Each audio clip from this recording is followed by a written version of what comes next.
Hello, I'm Mary Christine Nandolt, and I have picked the poem In a Dark Time by Theodore Roethke, page 538. In a dark time, the eye begins to see. I meet my shadow in the deepening shade. I hear my echo in the echoing wood. And Lord of Nature weeping to a tree, I live between the heron and the wren, beasts of the hill and serpents of the den. What's madness but nobility of soul, at odds with circumstances? The day's on fire, and know the purity of pure despair. My shadow pined against the swelling wall, that place among the rocks. Is it a cave or winding path? The edge is what I have. I chose this poem because from the very first line, in a dark time the eye begins to see, I noticed a spiritual side to the poem, and also the eye begins to see reminded me a lot of Buddhism, with the third eye opening to another realm full of gods.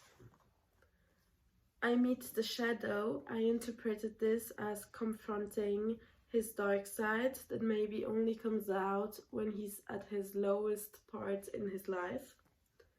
I also like the imagery that the poem creates. I hear my echo in the echoing woods. The speaker being alone in a big dark forest, and everything to echo back at him really shows the feeling of loneliness. Another line that I liked was in the second stanza. What's madness but nobility of our soul, at odds with circumstances? This quote raises the question if some actions are just happening at us randomly, and maybe because of these we start carrying mental baggages that we can call madness, while the soul always stays pure and light and free from all this madness. I wonder if Theodore Roethke was thinking of his own mental illness as a circumstance that just randomly happened to him.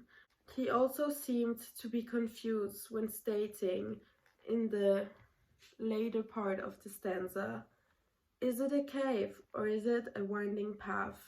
Really showing his mental state. Thank you for listening.